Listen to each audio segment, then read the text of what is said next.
All right, buckle up, buttercups, because we're about to dive into a tale so roaringly relatable. Ever thought your furry, scaly, or feathered friend was a little bit much? Well, meet Penelope Rex.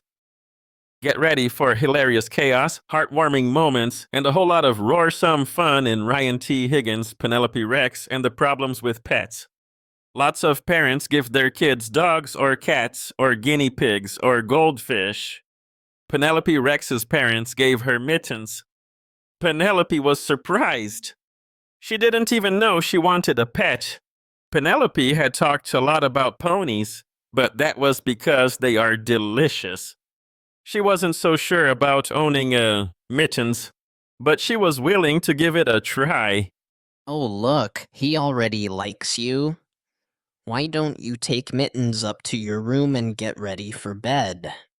In Penelope's room, Mittens made himself comfortable. Mittens, you can sleep down here on the floor. It was a crowded night in the room up the stairs and down the hall. The next morning, Mittens woke Penelope with a surprise from the garden.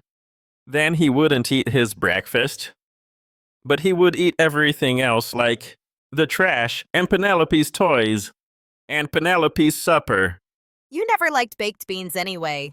And no one was quite sure what had happened to the nice lady down the street. Has anyone seen Mrs. Phillips today? I was supposed to take her to the airport. After all that, Mittens got an upset tummy. Luckily, he knew how to use the litter box. But he preferred the bathtub. The truth was, Mitten made everything harder.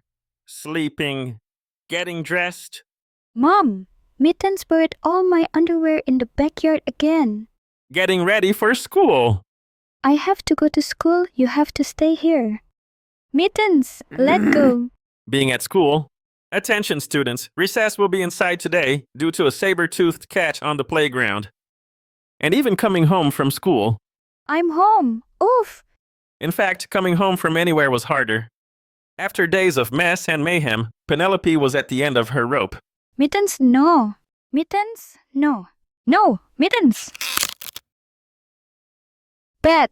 Mittens, bad. I'm sorry, Penny Pie. Maybe Mittens is too much for one little T-Rex to handle on her own. And so, carrying a patched backpack and lots of feelings, Penelope left for school.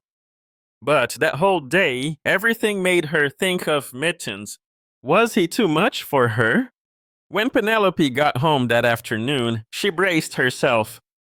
I'm home. Mittens? But Mittens wasn't there. He was in the backyard.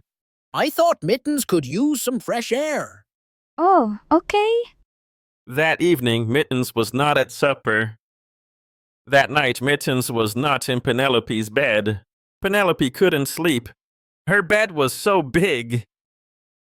So Penelope crept downstairs. Hi, Mittens. I'm sorry I yelled. Would you like to? Oof.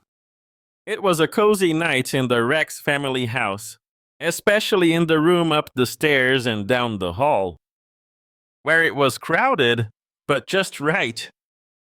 Mittens was a lot of work, but he was worth it, and so, with plenty of exercise, loads of training, Mittens, sit. Good boy.